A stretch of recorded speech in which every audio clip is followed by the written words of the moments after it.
It's hard to describe such an accident. A short, routine flight that turns into a fight for survival, with the pilots refusing to surrender like samurais. More than 500 people perishing, all because of one simple mistake. A fatal mistake. How did it come to be this way? What could have led to what is now known today as the deadliest single plane crash in aviation history?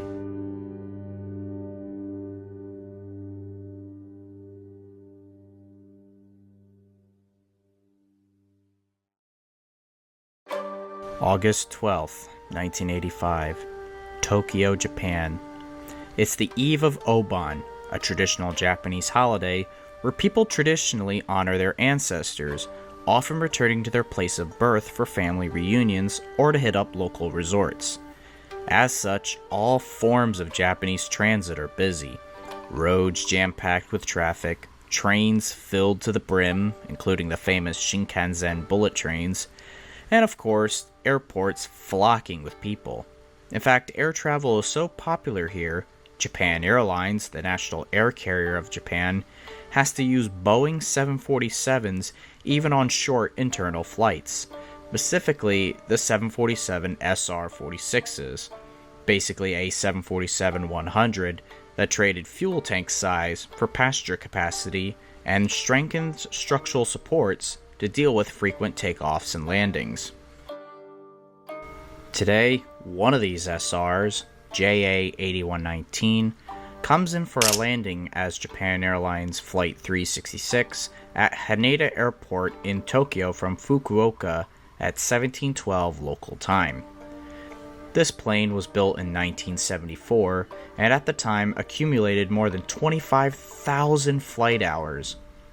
Rather quickly, the plane is turned around and prepped for its next journey as Japan Airlines Flight 123, being pushed from Gate 18 and taking off from runway 15 left at 1812, running 12 minutes late, heading for Itami Airport in Osaka. It should be a short flight lasting less than an hour. On the flight deck is a very well-experienced crew. Captain Masami Takahama is 49 years old and has logged over 12,424 hours of flying time, with just under 5,000 being in the Boeing 747. On this flight, he'll be handling the radio while observing the performance of his first officer, Yutaka Sasaki, age 39. He's sitting in the captain's seat flying the plane, as 123 is one of his final evaluation flights, and is looking forward to his eventual promotion to captain if all goes well. He's logged just under 4,000 hours of flying time, with about half of them being in the 747. Hiroshi Fukuda, aged 46, rounds out the three-man flight crew as the flight engineer, logging 9,831 flight hours, with just under 4,000 in the 747. The plane is near full capacity, carrying 509 passengers and a crew of 15. Among the passengers was Ku Sakamoto, a famous singer and actor best known for his song Yuyo Mutri Aruko, also known as Sukiyaki in English markets, and flight attendant Yumi Ochiai. She, however, was off duty that day, but would be more than ready to assist her fellow comrades should an emergency present itself, something she'd be known for later on. Initially, the flight is uneventful, apart from a passenger asking to use the bathroom before the seatbelt light is turned off 12 minutes into the flight. It's an ordinary request on a routine day. Then, without warning,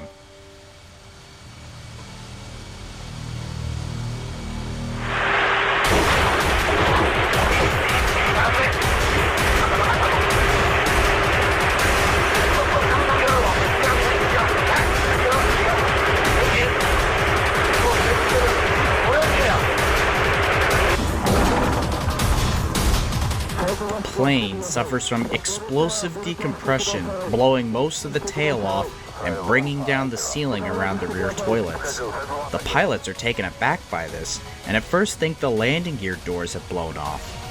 Without hesitation, they set the transponder to broadcast a distress signal and radio air traffic control to declare an emergency. Okay, it's been 1, 2, 3, we got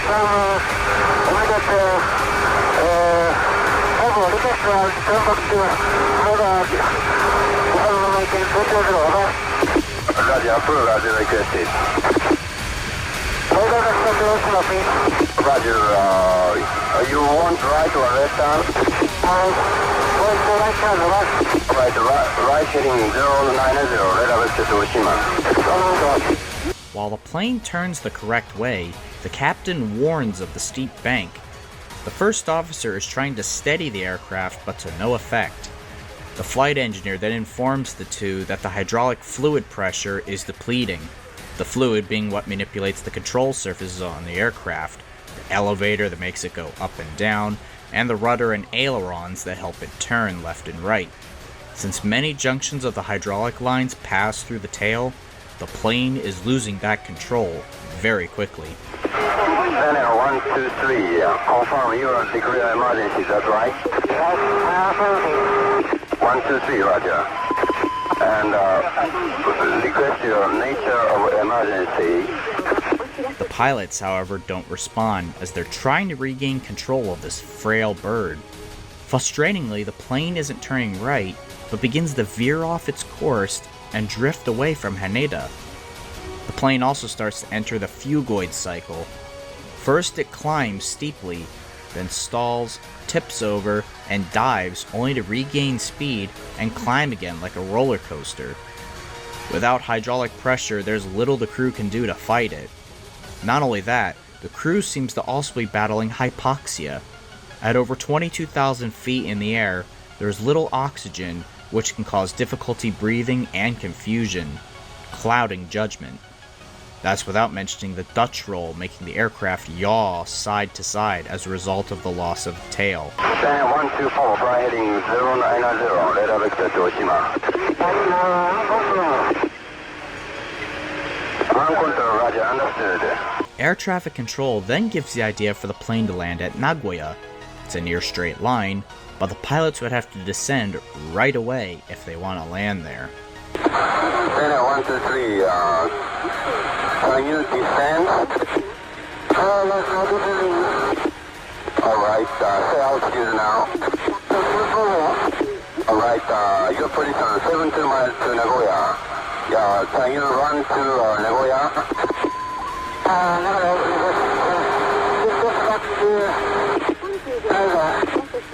Alright, The captain declines. He wants Haneda. It's a bigger airport, more suited for a 747, especially in an emergency. The pilots then try using the only control they have left, the engines. Throttling the engines up causes the plane to accelerate and raise the nose. Idling them back down causes the plane to slow and descend. Then they try directional thrust by slowing the engines on the right side and increasing speed on the other side, which in turn causes the plane to bank and turn right towards Haneda. While very elementary, it does seem to help flatten out the roller coaster ride of the phugoid and get the plane back northward toward Haneda and eventually safety. While this is going on, the flight engineer is talking to the stewards, thinking that the baggage compartment has collapsed as his alarm panel shows the R5 door is broken. He would later report this to Japan Air Tokyo, but this alarm was merely a short caused by the prior mentioned ceiling collapse around the rear toilets. He also reports that the oxygen masks in the cabin have stopped working, resulting in the flight attendants to be passing around oxygen via whiffs from a gas bottle. He also recommends an emergency descent and putting the masks on in the cockpit. But they do neither of these things, likely caused by the hypoxia disorienting them and being too busy trying to control the plane. Japan Air Tokyo tries several times to contact them using the selective call system, or CellCal, on a separate radio system to try and assist them with whatever is wrong with the plane. The incoming calls and several calls from air traffic control all go unanswered.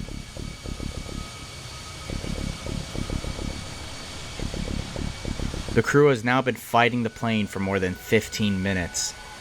The flight engineer then suggests lowering the landing gear, hoping it'll help increase drag and help the plane to descend and stabilize the aircraft. Normally the gear wouldn't lower because of the hydraulics being out of action, but there is both an electrical and gravity backup system that can drop the gear in an emergency such as this. It does help, but it also destroys the directional control the aircraft had by applying more power to one side of the plane. Several air traffic control calls go unanswered, including one from nearby American-controlled Yokota Air Base offering their assistance and runway for landing. 123, car 07, right hard. If you hear me, attempt contact 179.4. Order for 360. Savannah 123, go ahead. ただいまから6時46分ちょうど Savannah 123, Roger, understood. And,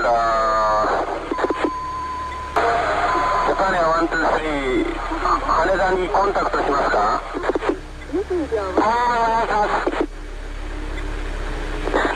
コンタクトしますか3, it's Scanner 123, code approach on guard. If you hear me, squawk 5423. はい、了解しました。スタンバイ、お待ちください。 20 minutes in, the plane has now descended to below 12,000 feet. Both the fugoid cycle and hypoxia have begun to subside, and the crew are becoming more and more aware of the grave situation they're in. The plane also starts turning leftward away from Haneda again and into Japan's steep mountains surrounding Mount Fuji, the tallest in Japan. The plane engines are pushed to full power in order to climb and attempt to turn away, but as a result, this causes the fugoid cycle to return.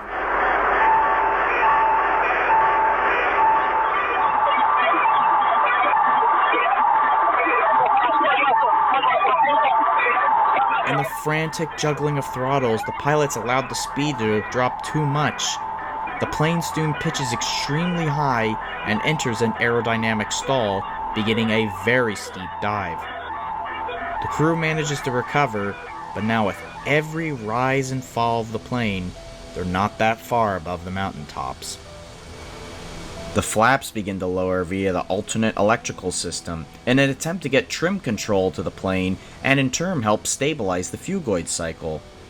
While climbing a little steeply and frustratingly still flying away from Haneda and Yokota direction-wise, the plane does seem to be temporarily stable, but not fully controllable.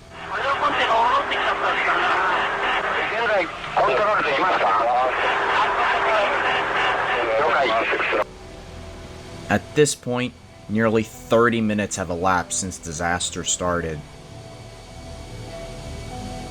But then the crew's luck runs out. As the flaps begin to lower, the plane starts to enter a shallow right-hand bank, likely caused by an asymmetrical flap trim. As they desperately try to put the flaps back up, a thrust imbalance occurs, worsening the bank, and the crew, already with their hands full, don't seem to notice.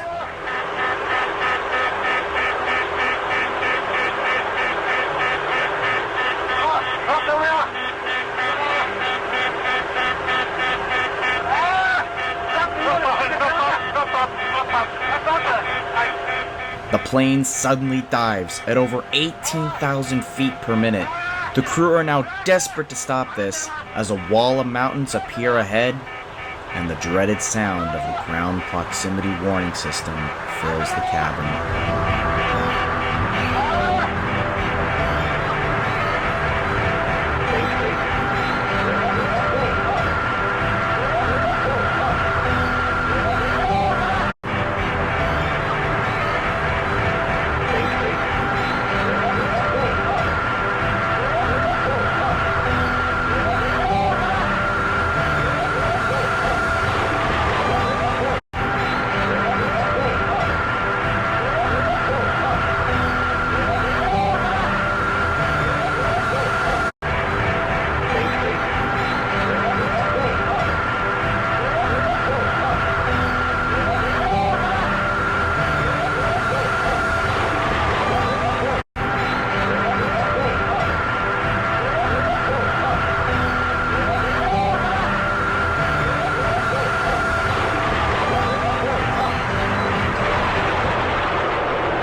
1856. The 747 clips a ridge on Mount Osutaka, one of the mountains north of Mount Fuji. It then flipped over 570 meters northwest from the second ridge near Mount Tagamagahara and exploded.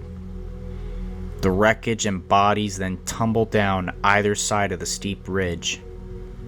The crew of a US C-130, who was listening into the radio transmissions, spots the crash site 20 minutes later.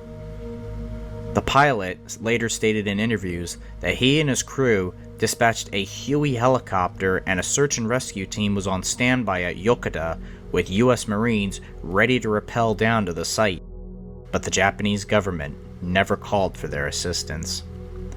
A Japanese Self-Defense Force helicopter, likely another Huey, spots the crash later that night, but returns back to base, reporting no sign of survivors, poor visibility from the smoke, and no safe place to land. Based on this report, the rescue teams did not set out that night, and instead build helicopter landing pads and tie down in a makeshift village to spend the night, 63 kilometers from the crash site. Unknown to them, they sealed the fate of many survivors. The next morning, rescuers finally arrive 14 hours after impact. Standing in front of them is the worst single plane crash in aviation history. Despite previous reports, they shockingly find 4 survivors, all of them female. Those being off-duty flight attendant Yumi Ochiai, age 26, 12-year-old Keiko Kawakami, sadly orphaned by the crash, as well as 35-year-old mother Hiroko and her 8-year-old daughter Mikiko Yoshizaki, who lost her father Yu, 9-year-old brother Mitsuyoshi, and 7-year-old sister Yukari. Also among the dead were Sakamoto, banker Akihizwa Yukawa, the father of violinist and composer Diana Yukawa, as well as the whole crew.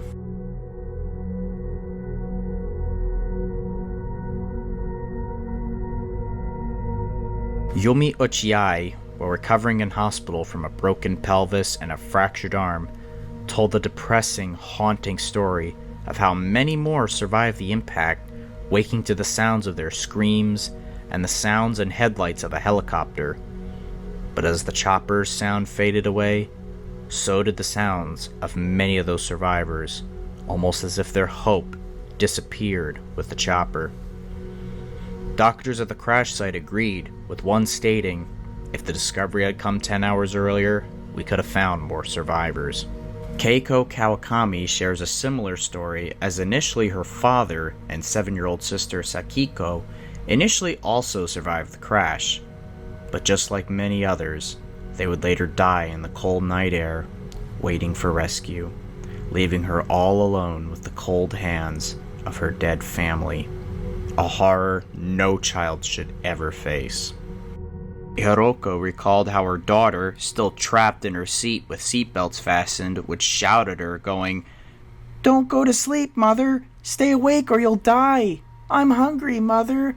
It helped her survive the night until rescuers arrived, though she didn't fancy going back in the air in a helicopter to hospital. All 4 survivors were found to be seated in the last 7 rows, with sheer luck and reduced impact forces saving their lives. Families arrived near the crash site either by foot or by helicopter, dropping flower petals over the site from Chinook helicopters to pass on their farewells to the victims. Also found amidst the wreckage was several handwritten notes from some of the victims writing goodbyes to their families as they realized the gravity of their situation.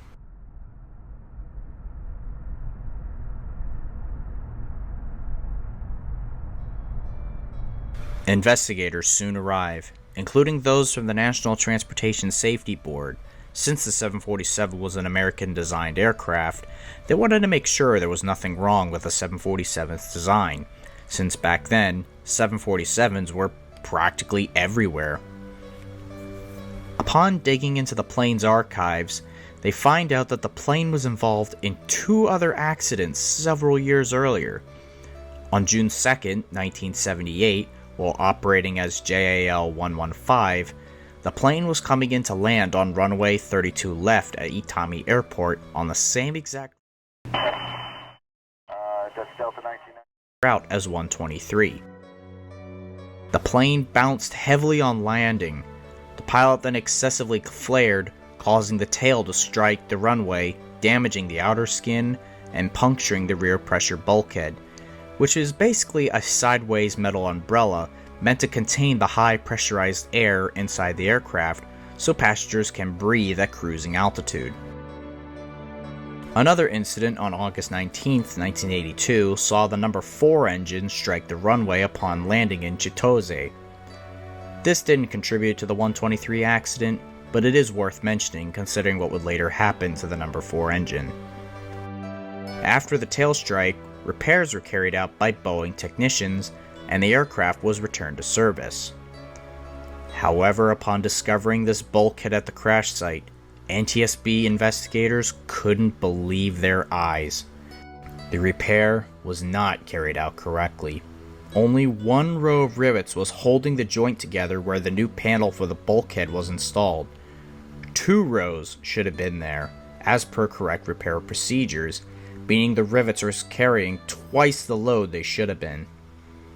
Because of this, after several cycles of the plane taking off and landing, with a difference in air pressure outside versus inside the cab, its way through the rear stabilizers and simply blew the tail clean off. From that point onward, the plane was doomed to crash. The pilots don't know, and will never know, that their tail was missing, blown into the sea with all the hydraulic lines with it that allowed the plane's control surfaces to operate. Despite this, the crew heroically managed to somehow keep the plane aloft for more than half an hour, even if it was all in vain, as the plane entered the mountains, where it became next to impossible to survive. An amazing feat of flying, and quite the miracle regardless. To get an idea on what the crew was up against, 4 hand-picked flight crews took the same situation in a simulator. The miracle regardless. To get an idea on what the crew was up against, 4 hand-picked flight crews took the same situation in a simulator, and not only did this. To get an idea on what the crew was up against, 4 hand-picked flight crews took the amazing feat of flying, and quite the miracle regardless. To get an idea on what the crew was up against, 4 hand-picked flight crews took the same situation in a simulator, and not only did none of them land the plane, but they couldn't come close to keeping it in the air. 4 hand-picked flight crews took the same situation in a simulator, and not only did none of them land the plane, but they couldn't come close to keeping it in the air as long as the accident crew could.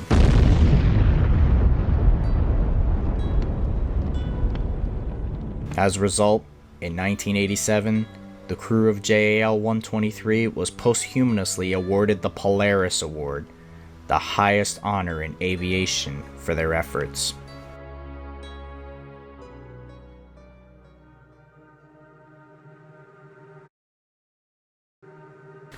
After the investigation concluded, the crash left a telling mark in Japanese and aviation history.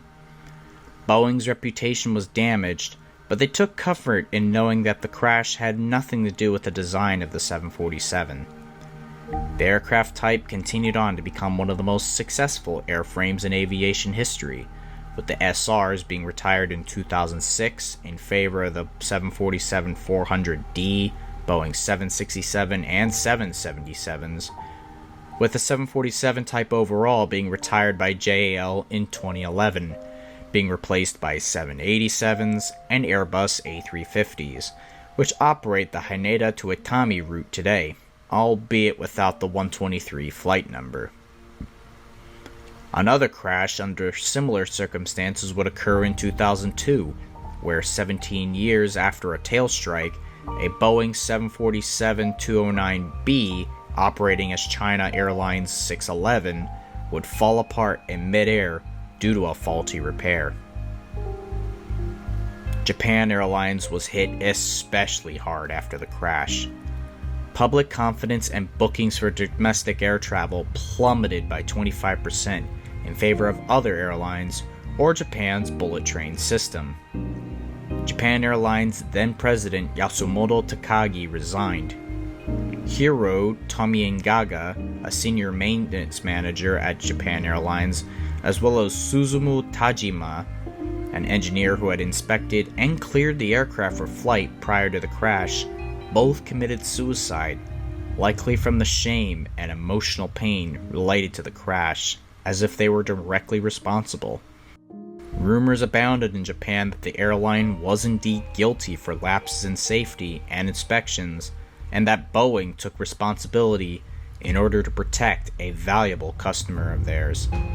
Japan Airlines, Boeing, and the Japanese government all paid substantial compensation to the victims' families, with Japan Airlines itself paying 780 million yen, or 7.6 million US dollars, to the victims' families as condolence money without admitting liability.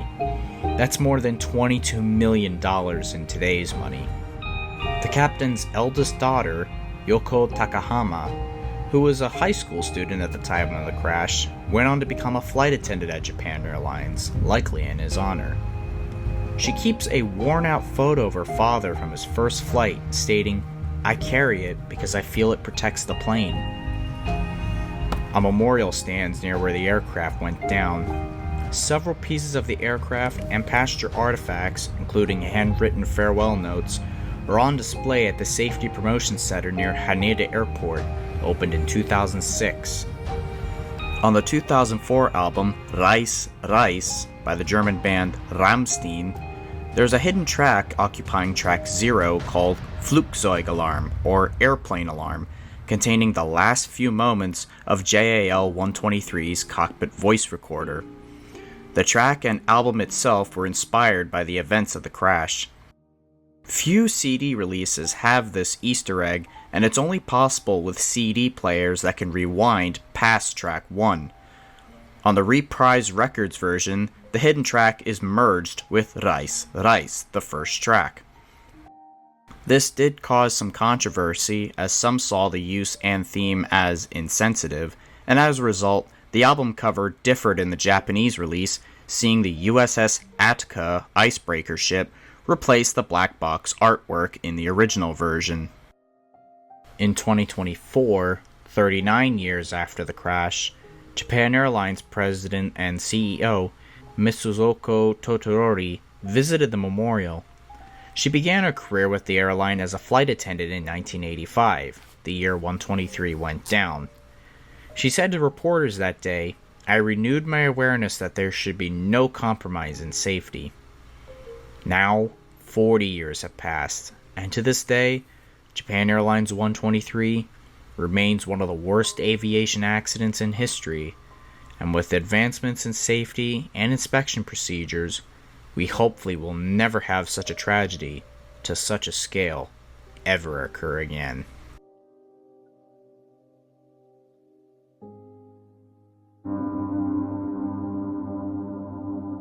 Hello folks, Thunderbolt here. Now usually we talk about train wrecks on this channel. I mean, that's one of the only things people know this channel for, but this obviously was a standout, being a video on an aviation disaster. I'm not an expert on aircraft, let me make that clear. However, Japan Airlines 123 was an accident that really fascinated me over the years, namely how the crew managed to keep the plane aloft for over half an hour with little to no control to the aircraft. And it's also no secret Air Crash Investigations was one of the inspirations for my train wreck documentaries. Will I release another one of these? Likely not, as my expertise is in trains, not planes. Hey, that kinda rhymes. A very special thanks though goes to Gohan Chan for his in-depth simulation of Japan Airlines 123. This fellow ADHD nerd is specializing in 3D animation from start to finish of aviation disasters, starting with Japan Airlines 123. Like my videos, his 123 video was likely going to be a one-off attempt to try and make his channel relevant before fading into obscurity and focusing on his career. Well, 2 million views later, he received so much support that now he's working on other projects on other disasters, one of them being on the Space Shuttle Columbia. I know what it's like, pal, as my train wreck videos kinda share a similar story. Again, couldn't be possible without you, Gohan-chan, so best of luck. And thank you for watching, especially my channel members, donors, etc. I know some of my fans are also aviation geeks as well as rail fans, so hope they got some enjoyment out of it. As always, take care, and we'll see you next time. Sayonara.